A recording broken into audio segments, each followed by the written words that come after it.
Okay, everybody. I am going to go ahead and tell you to be quiet because we're going to get started. Wanted to kick off by just thanking our panelists. This is a star-studded crew. We really deserve like 500 people in the audience, but I'm sure they'll be here next year. The impetus for this whole panel is that a little bit more on my background. I was an international studies student, came out of school like all too many millennials with these huge aspirations of how I was going to fix and change the world. All those dreams died when I actually needed a job, and it's been a blessing and a lot of luck that I ended up in an industry which is vastly, even still, underestimating its ability to impact the world. Software is eating the world, and we can make that an incredibly good thing. This panel is going to be very broad. It's going to scratch the surface and hopefully inspire you to follow up later on what you can do. If you leave this panel inspired but you're not sure how to start, then I did my job wrong, and please come see me afterward. Shoot me an email. I'll hook you up with the right people to get started in making a massive impact. Without further ado, I'm going to let these awesome panelists introduce themselves and tell you more about what they do. Right on. Sweet. Hey, everybody. Paul Collier. I'm an independent consultant here in the Denver area. I tend to work with domestic organizations, helping them put some of the fundamentals of impact measurement, evaluation, and data management in place so that they can talk about and scale their positive results. So I tend to work with fairly small organizations, again, sort of domestically, touch on a lot of the technology pieces. So I am no coder, but I'm familiar with the sort of technology landscape that a lot of nonprofit organizations are swimming in. So happy to provide some input on that as it's useful here. So thanks for having me.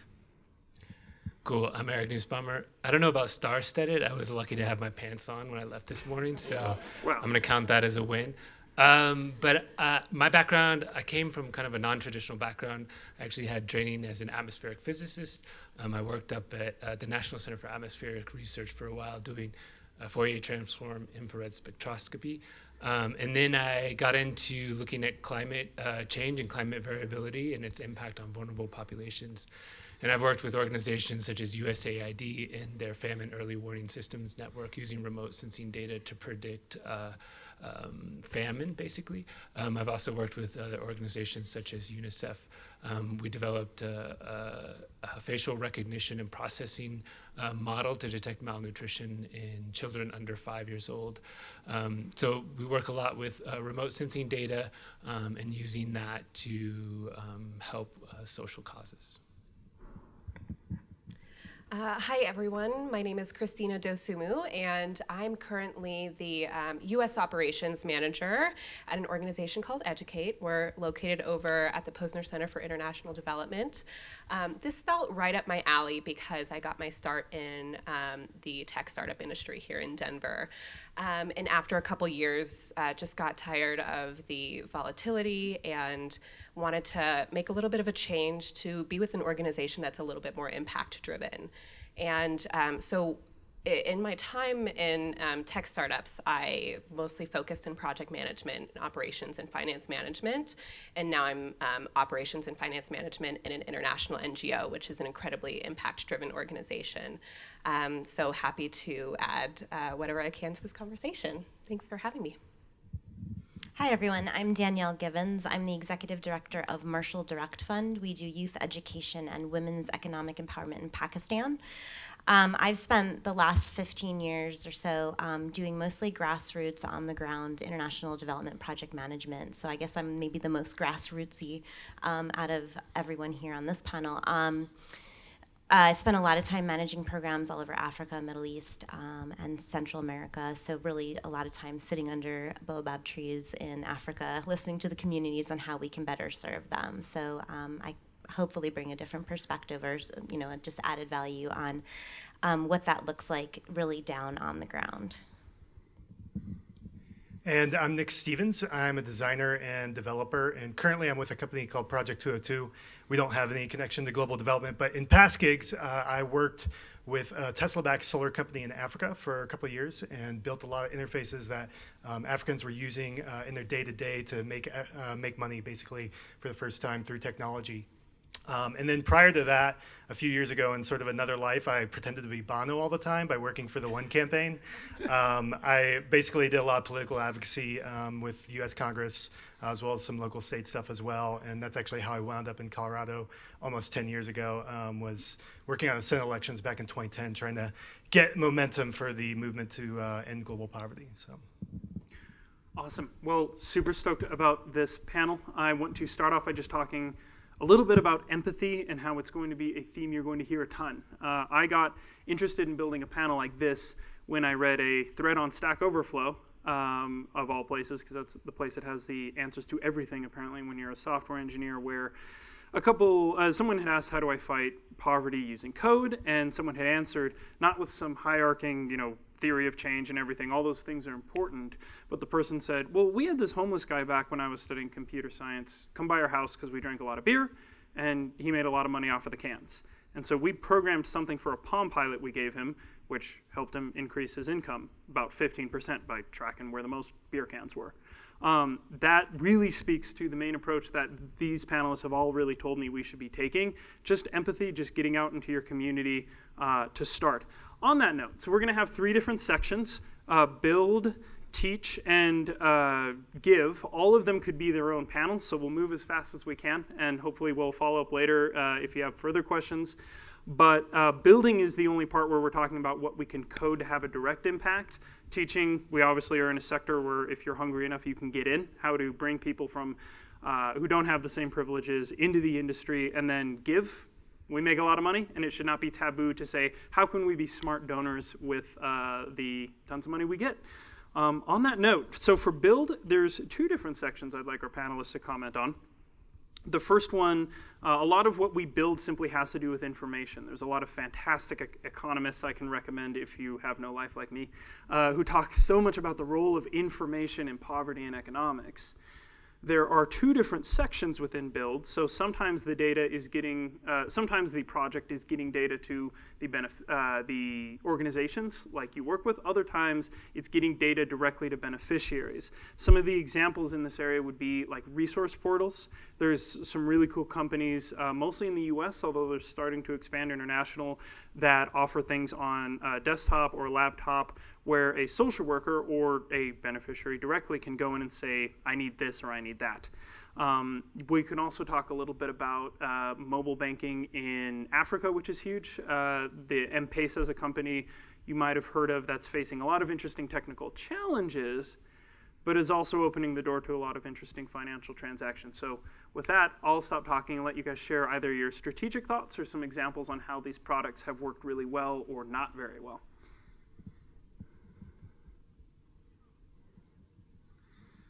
I think one of the things to consider, so you mentioned M-Pesa, and that was kind of like our daily headache at our job. Like we built, we were working with folks in Africa, and they don't generally have bank accounts, credit cards, anything like that. Their experience with money is primarily, through cash, and then mobile banking has basically, come of age. One of the things I think as you're beginning to work with communities that are different from yourself, whether it be in Africa or, even here with different, more diverse communities in the U.S., is just trying to understand those challenges from their perspective. And so, talking about empathy. So M-Pesa is something that, from a high level, it looked like this ultimate solution for our company. We had no idea what kind of challenges we would face, though, because there's both the challenge technically that we ran into, so integration. A lot of the standards for APIs and things like that that most of us take for granted here in building software in the US, they're just not that stable with the companies we were working with in Africa. So you have to prepare for those things, and there's this concept of Africa time that you hear about sometimes when you go over there. Everything just kind of slows down a little bit. And so your expectations for something getting fixed, whether it be in a third-party API or something like that, is always going to be different when you're working in that kind of thing. The other aspect of that is we made a lot of assumptions about how people would use mobile money. And we're like, oh, mobile money, this is a solution for everything. And we found out that really it's a very generational thing for one. Only very young people actually have mobile money accounts, and teaching someone who's older is a very difficult process. And so we had the option of, do we become, a company that teaches people how to use mobile money, or do we find other ways to work around that? And we ended up finding other ways to work around that in addition to supporting mobile money. So our solutions always have to be very diverse, and they have to start from the users themselves and understanding where they're coming from and what their expectations are around things like money. I can kind of follow on that. So being kind of very grassroots, two of the things you want to keep in mind is sustainability, simplicity, and really making sure you're building local capacity. So, for example, my example of going in and building out an M&E data system right now where I'm working in Pakistan, and then previously when I was in Zimbabwe, I basically had to train them on Excel, like how to enter in each cell line. So you got to think like sometimes the systems have to be super simple and able to train someone in maybe 1 or 2 days with someone who has no skills whatsoever. When I go to hopefully Pakistan in the next week or so, I'm waiting on my visa, I'm going to be sitting with our teachers who are from a very grassroots community who may not even know how to use Excel. And so we're going to look at, I made drop-down menus. So how do you select for each student? Did their parents come to the Saturday meeting, yes or no? And it has to be that simple. And then thinking about sustainability. So sometimes you get in these spaces where people want to build out like maybe a huge Salesforce database that collects all this data and does all these cool things, but then it's going to cost like thousands and thousands of dollars to keep building onto it. And that's not possible for organizations, especially the size of my organization. And it's also not sustainable because then once that person leaves, how am I going to know how to keep building that out? And then how do I train people in Pakistan or in Africa on who don't even know how to use the system to then enter data into that? So my suggestion is, if helping build out the technology piece for small organizations, look at it from, can this be sustained without me? Can I build it simple enough and then not to reinvent the wheel either? Are there other systems out there that I could recommend using my technical expertise in knowing what systems would work well? I think like open data source, like what are some good things that are out there that you can use that would be simple for you? And here's how to use it. And here's maybe a 5-minute training that you can use for your staff, and make sure you can remove yourself out of the equation, because ultimately in international development, we all want to put ourselves out of a job. We want to make sure that we're creating sustainable systems and programs in country that then become owned by the local community, and they've built their capacity to then run that system on their own. So, sorry, I kind of go off long-winded, but. Sounds great. Sort of from a data side of things, I would definitely agree and say understand kind of the context of the data or the context of the model. I think one of kind of the scary things that we see, like machine learning and AI has become really popular, and people tend to take this approach of I'm going to take this like gradient boosted model and just shove some data in there, and I don't really understand what's going on, and everything's going to come out great. And that's not really the case, especially if you're working in different countries. And I can give you an example. So we set up an RCT, or a randomized control trial, in Kitui County in Kenya. UNICEF wanted to look at the effect of cash transfers to these households and see if it affected the stunting rates of children in the first 1,000 days of growth. And so basically, this county had the highest rates of stunting, and they wanted, they were already getting some money from the Kenya ministry from this program, but UNICEF wanted to see if additional money would help reduce that stunting. And they were really hot on RCT because that was kind of the latest buzzword, and they were like, let's do this. And for those that know RCTs, generally they're done in the sort of medical conditions where you have perfect control over treatment and control groups, and you can administer treatment in a timely manner, and everything's really nice. But when you actually go out to the field, it kind of ends up being a clusterfuck. And what we found out is that we went in, we did the first baseline of things, and we collected a lot of data, and then we were like, great, we have all these children, and we're started to assign them to treatment and control groups. And the next round came around, and all these kids started disappearing, and we were like, what's going on? And I guess it turns out that a lot of these communities had heard this program was going on, and they understand that if they meet certain criteria, then they're eligible to get extra money. And I mean, who's to blame them? I mean, a lot of these households are starving and don't have a lot of money. So they were basically grabbing children from friends and all over, and they're saying, yeah, this is my child, enroll me into this benefit. So you really have to understand kind of the context of what's going on there to understand the data. I guess the second thing, is to start off small. If you're developing something, you're not going to build M-Pesa in 1 month, right? You're not going to build a complete system. So start with a general idea. So, for example, we're working on modeling population migration using the heat equation. And, we're looking specifically in Yemen because Yemen's like an area of high conflict, and people do a lot of internal migration because of so much conflict.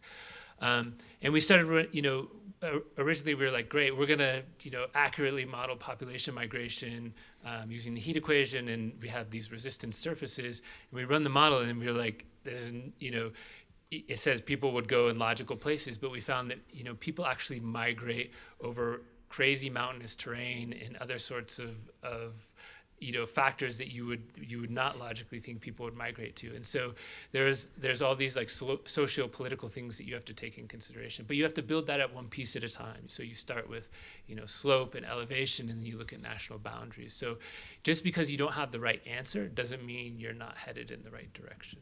So I think this is all great. The only thing I would add on is, if you're thinking about building something that's going to be hopefully meaningfully impactful to some population out there, I think just being clear on what that is. So kind of in the evaluation space, we talk about an outcome as being something that's sort of a change in knowledge, attitude, status, behavior. Behavior is the big one. That's both positive and meaningful to the person whose life is being changed. And so I think trying to be clear about what that is, like if you create some sort of technology, it's not in service of itself. It's in service of some change knowledge, change behavior, something. I think being clear what that is, because then you can say, okay, once we have this sort of demo, this pilot thing, let's try it out. And do we actually see that change that we're hoping for or not? And kind of use that to check our own assumptions.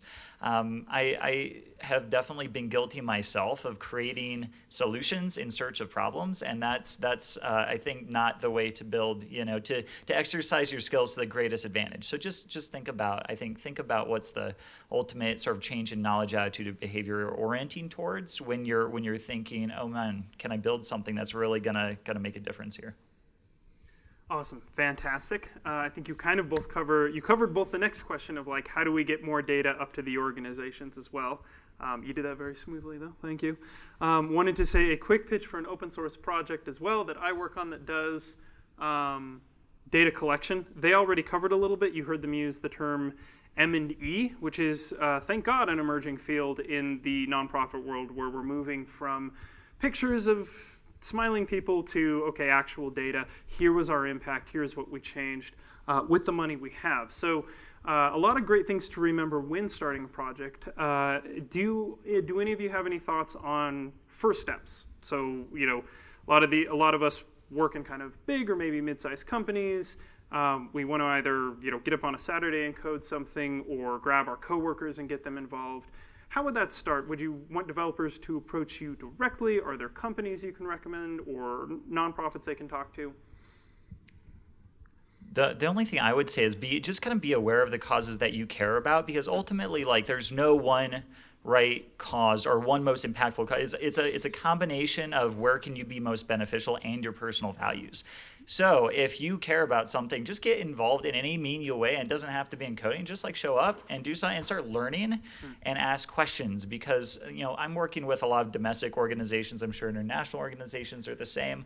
There's a lot going on under the surface. You're not going to immediately know that, but if you just kind of get in and start doing something and ask questions and seek to learn a little bit about the lives of the folks who are doing some work on the ground, that gives you, I think, a good starting place for starting to envision, okay, how can we imagine a good technology solution here? So schools coding would be get out, move some boxes, serve some meals, and work from there. That's great. Go ahead. I really appreciate that the emphasis here kind of is on learning. Just be open to learning about programs and causes that are not only close to your heart personally, but also close to and aligned with the values of your company, and maybe are things that your company wants to focus on. And I think that just understanding that you guys can help a lot from your perspective is important, because we don't always, in the NGO and nonprofit sector, we are not always as technologically, I think, driven with the technological acumen that is in abundance in the tech sector. Even in my years in tech startups, I still consider myself a little bit of a noob. I think that there's a lot that can be learned from your guys' perspective as far as what pain points can be solved, and we don't naturally and innately think about that because what our expertise is programs and running programs that are impactful. And I think that the joining of those forces after you do some learning about these causes and programs and how we function and how we work, the joining of causes could help solve some pain points that we don't really even effectively know how to solve through technology. And just to mention, specifically here in Denver, now there's the Posner Center for International Development, which is just over here, and that's a great place to start. There's a ton of members. We're members, they're tenants. You can just look through the website and see if there's anything that catches your eye, and as you're looking at that, maybe you can, pitch something to the center to say, hey, I see that you have like 10 organizations working in health in Nigeria. Like, I would love to be a part of that. Could we convene them together and see if there's something together we can come up with a solution that might help all of those organizations? So like partnerships, pulling people together and really listening would be, I would say, a great start if you want to really get involved kind of at that level. Yeah, I just to kind of highlight, what some of them have said, I think it really starts with relationships. So start building relationships with both organizations and people within those organizations that you want to be affiliated with, that align with your values. I kind of did the opposite of her. Like, I went from,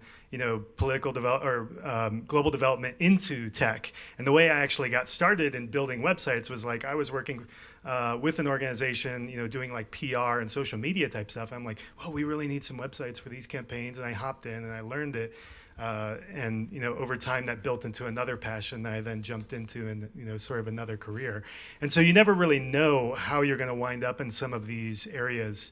But building those relationships and then taking a learning approach to these things. A couple frameworks that really work well for me from a design perspective as research frameworks for learning are, one, the design sprint method from Google and Jake Knapp. It's basically a week-long program where you go and you tackle a problem with a very specific set of steps. I find it's really great for whether you're a designer or not, to integrate yourself with a team that has a problem and that is looking for a solution. So as you begin to learn what some of these issues are, the design sprint method, which there's a book called Sprint that you can go get by Jake Knapp, explains the whole thing. It's a great way, once you build those relationships, to jump in with those people and begin to solve those problems. One framework that's a little bit bigger and more involved, but you can nitpick little pieces out of it to use as you're learning, is IDEO's design field toolkit or something like that. But IDEO.org, if you look them up, they have some really amazing methods for going about learning in, whether it be in a developing country, in an organization, or out on the streets of Denver with homeless folk or something like that. Posner Center, by the way, has a craft beer club, which I know only some developers are really into. But Can I add one quick thing? Because I know Better a be lot about of the people. craft beer club. No. Yeah, drink a lot of beer there. But I know a lot of you guys are tinkerers and you love to just get your hands in. And I totally agree that, like, just getting involved with those organizations is really important. But sometimes you just want to build something, right? I would, for me, what worked a lot was just going and finding a paper. Maybe there was a paper recently on somebody used machine learning to try to predict conflict events, and just trying to reproduce their results, right? You just, you go in, you look at these various papers and you say, oh, can I reproduce those results? And then as you start going through that process, you see kind of the intricacies that are in that sort of model and that development, and you can build from there. So I know you definitely there is a very important aspect of just getting into that sort of domain and understanding what the context of everything, but then there's also the fun part of just trying to build something, and so that's kind of what's worked for me. A question I'll actually hit you with in the next section will be about publications and where we can actually stay informed in a neutral way. But first, I wanted to talk a little bit about teaching code. I think this section will be really short because we're the ones who can answer a lot of those questions. But as well as just building really cool products that are a little more sexy, we happen to have the privilege of working in an industry where the qualifications help, but we know that very few certifications are a big deal. A lot of us have jobs without a CS degree. What sort of success and failures have you seen in people directly coders like ourselves trying to directly teach others how to code? And then how can we do a better job? Danielle and the entire panel has talked a lot about capacity building and creating devs that already understand different cultural and economic contexts. How can we do better, and what have we done well? Yeah, that's a good question. We're not doing great, guys. I mean, I would say, for me, I started out as a terrible coder, and I think I am still a terrible coder, but I think I've progressed from being a really terrible coder to a decently terrible coder. And I think, part of the key is surrounding yourself by people who are really good at that, and then being available for feedback. I once worked with this Python developer who was super harsh, and he was be like, what are you doing? But he had great insight and stuff. And so just being able to kind of say, okay, yeah, I see what you're talking about. So surrounding yourself with those types of people. I think also, again, understanding the data that you're working with is really important to building successful sort of models or applications that you're working with. Yeah, I think it's just a process. I think it's something you just have to do. You're not going to start and you're not going to build this great application. You're not going to be the best coder, but you just have to dig into it somewhere and just start working on it. And do you see opportunities to teach some of the communities you work with directly about programming? Danielle, looks like she's got one. So I know zero about coding, clearly. But so in our youth education program, we also run vocational training for our upper level students. And so we're actually starting doing computer classes with 6th grade up until graduation, which is 10th grade. And then the idea is that we then take those students and help them apply to the local government technical training, vocational training school called TEVTA. And we have their curriculum in our curriculum. And then the idea is that they move into that successfully. The girls then end up getting $5 a month for their participation in that program. So it's building, keeping girls in school, keeping them out of early marriage, and keeping the families understanding that, oh, look, these girls can also produce an income. I digress. But so as part of what I spoke to another woman who works in tech and international development, and we were kind of brainstorming what we could do with these kids who show an aptitude and an interest for the computer skills courses that we're doing. And she was saying that, something that she could offer is that she has a lot of coders who live in India, and they were chomping at the bit to do something, to help kids, and the whole India-Pakistan thing as well. So it was kind of like a peace building / teaching coding, bridging a bunch of different areas. And so something that kind of triggers here is that you guys have an awesome skill that really could help kids that might not have the opportunity to move into higher education, but this is some skill that they could actually, if they have an interest in it, become very good at. I think from what I understand with coding, that if you have the mind for it, it might not matter if you have a master's in finance. You don't need that. You just need those skills. And so we were looking at how we could build out, not reinvent the wheel, but maybe have her coders pull together and do some trainings that we could download and show to our kids and start doing the 101, how do you do this? And what are the jobs that maybe exist? Here's some career coaching, mentorships, And so that's some way, like at the very grassroots level, we've been trying to look at, like, once these kids have some basic understanding, at grade 10, could we then, if they don't want to go into the vocational school, could we then start doing these coding classes for them? We have the space, we just need donated computers and someone to sit with them and mentor them. And that's obviously not something I could ever do. I can't even barely, like, use WordPress, but I'm learning though. Actually, I got a video like embedded into the, I know. If anyone wants to help me with my website, I'd love to have, you could probably do within 5 minutes that I spent like the last year on. So, but things like that as well. Like you guys have these awesome skills that like I can't do everything. Like I have to, as the executive director right now, a very small staff of one, I have to do the whole gamut. And so like finding like at that very simple level, there's a lot you could do to help a nonprofit in probably 10 hours. You could probably do amazing things, and then helping these kids. And I know there's a bunch of organizations. There's a really good one in Afghanistan that does teaching women how to code, because it's something safe they can do from home, but it also gets them an income. And they have an academy, and I will send you the name of it. The name of it's coming off my mind. There's Code to Inspire. I think that may be the same.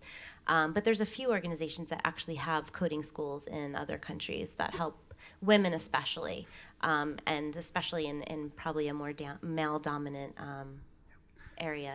It's interesting to see that, building that gender equity through that as well. And we'll do, as far as specific organizations, one of the things I want to kick off after this in the Denver Dev Slack, which if you're not a member, please come talk to me. We'll add you, is a list of organizations, a massive list. Right now I have like almost 100, and it's probably a little bigger, of organizations, nonprofits, for-profits that have this kind of impact angle.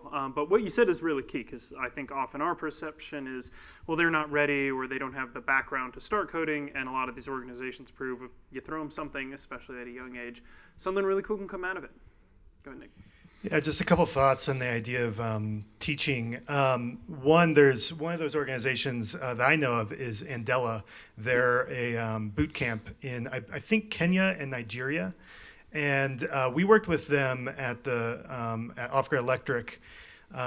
We hired some of them to work with us, and that was a really great experience. It was really cool to see their perspectives too.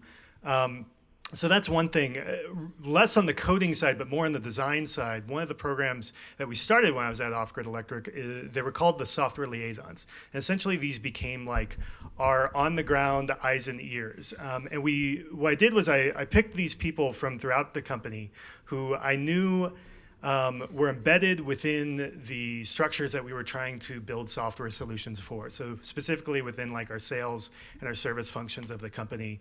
And I identified a few people, and we did a week-long training. And so that design sprint and IDEO framework that I mentioned, I kind of built that into a training and went over, and I did a couple of these trainings in a couple of different countries with them. And it was amazing how empowered they were from this experience. And what's really cool about it is that these frameworks gave them the tools to really give us answers, to allow them to be the experts on their own cultures, their own processes within the company, and to like deliver these things back to us. And it was an incredibly empowering experience for them and for me as a designer developer who was sitting in America most of the time with no idea how to build some of these solutions. So I just think that in terms of teaching, empowerment is so key to that.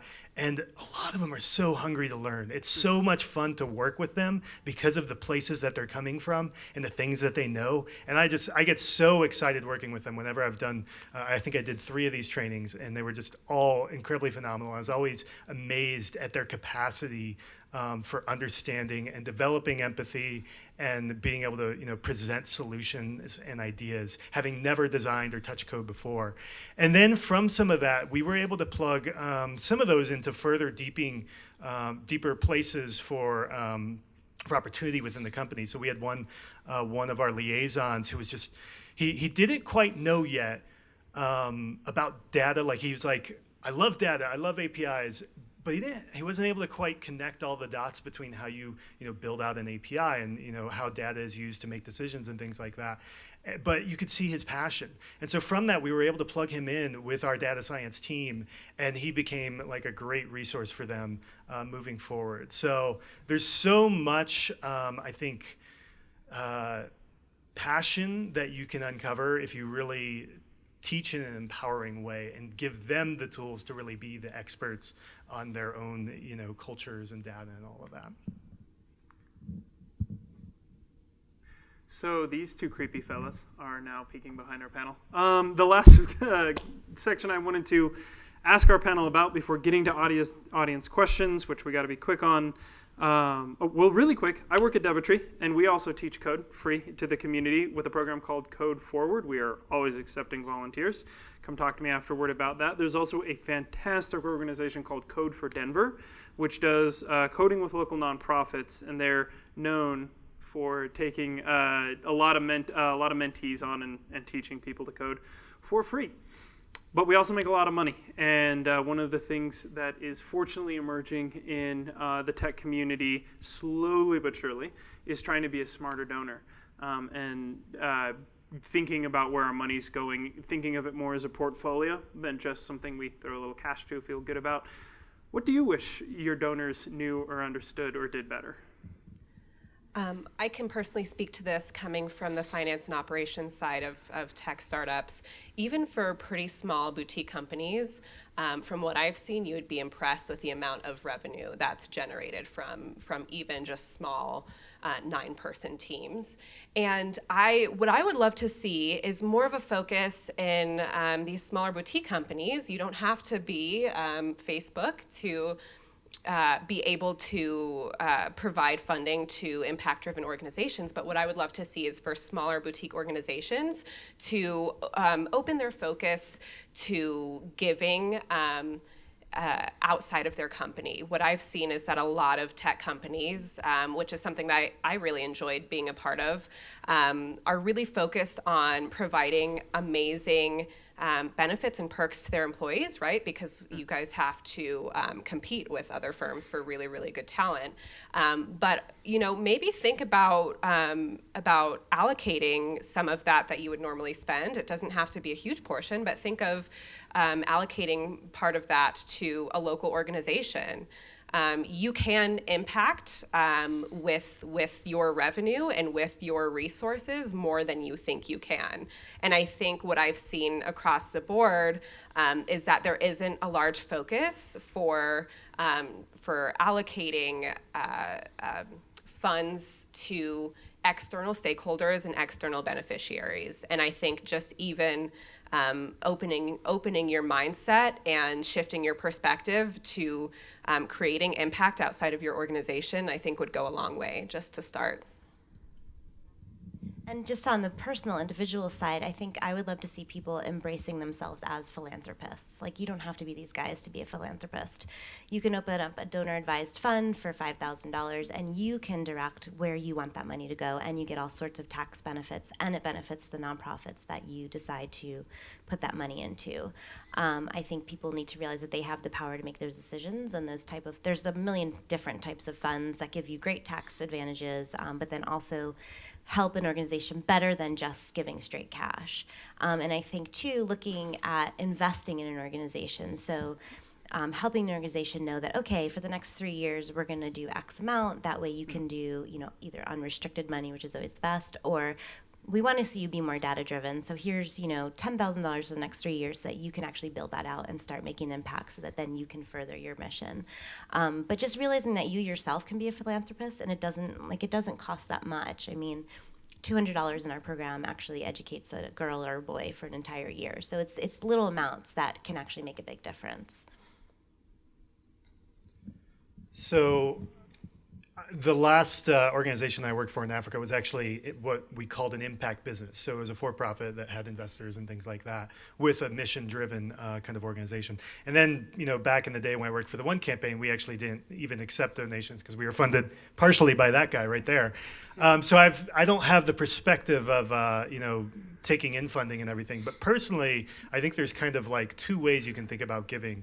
One of them is sort of like the shotgun approach. It's like you decide what your values are and you sort of split the money up and send it out to all these organizations that you support that support your values. And then the other one is sort of, kind of what she was talking about, like the relational approach, where you consider yourself a philanthropist and you develop a long-term relationship with an organization.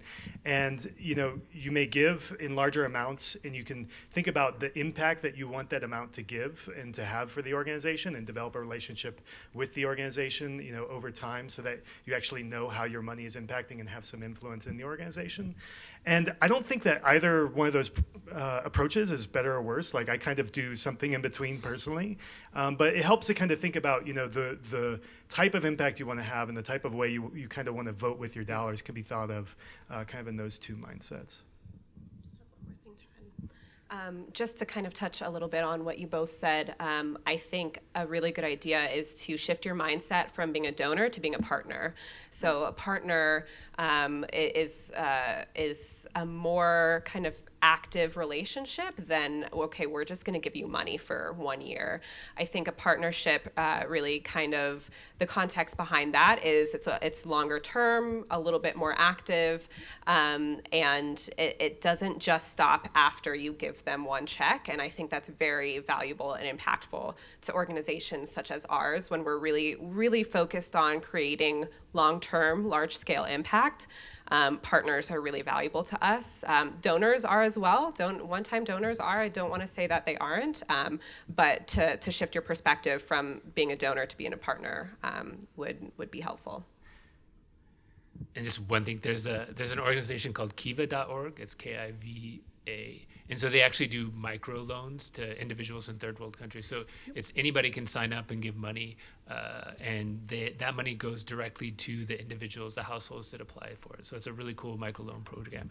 But I would also say don't underestimate the value of your time as well in terms of donation. I think your time is an exponential, has exponential value in the sense that as you donate time and as you become, involved in an organization and you learn about that organization, you become even more valuable to that organization. So, money is a great thing.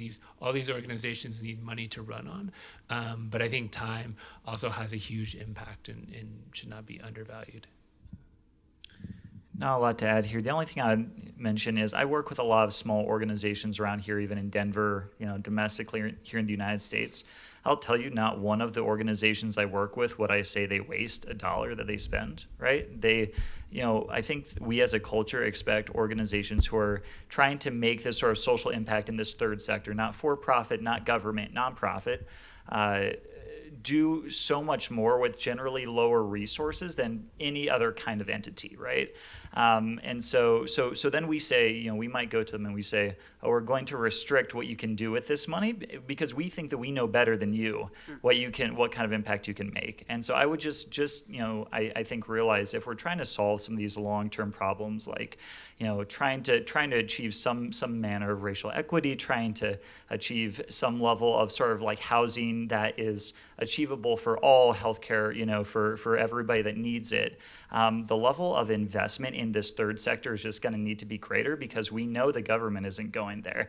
And we know that for-profit businesses just generally do not have incentives to change, kind of change the status quo in the way that needs to be changed. So I'll get off my soapbox, but I would just want you to, I think, acknowledge, and I need to be better about giving myself to say, I think it's important to give in an unrestricted way and give acknowledging that organizations who are working on the ground with an affected community are going to make good use of that money and not going with this assumption that they're doing something wrong or that there's some kind of bloat. A lot of the dysfunction that I've seen many people talk in the nonprofit sector is really kind of a function of just the choking off of resources and people trying to do the very best they can, but with far too little to actually do the job right. So just keep that in mind, and I think when you're partnering with an organization, you're like, I know that you guys could be doing a lot more. Come on. That sort of empathetic challenge is useful, and also really, kind of just understand the context in which they're operating. I think more you and your friends giving, even in a small amount to a local cause is going to make a huge difference. Go ahead. And just to kind of piggyback on that, like overhead is not a bad word. And I think in the nonprofit world, I'm sure you've seen it a lot of places, there's this horrible Facebook post that I've seen that it's like, oh, the CEO of this organization makes this much. And no one would ever say that in the for-profit world. So like, why is it expected that people who work in nonprofits should make no money and have no overhead and all money should be going to programming? If you see an organization that has 100% of money going to programming and zero overhead, you got to ask who's running this organization, and that's probably going down the tubes. So I'm not saying people should be making $1 million a year and then sending like $5,000 to the field, but there should be an understanding that if you want professionals doing a good job and running good organizations, you're going to have to pay for it, just like in any field. And so overhead is not a bad word. And if you're contributing towards overhead, I think that's a very good thing. If they're doing unrestricted funding, then they can hire the best people who have the most M&E experience or a good CFO to manage the money correctly. You don't want to see it run by people with only big hearts because you have to have the skills that go alongside of that. So just keep that in mind, that if you see that Facebook post, just delete it, because it's a little ridiculous.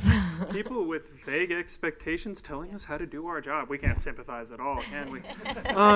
Please come talk to these people, buy them food and drink, and talk to me afterward too.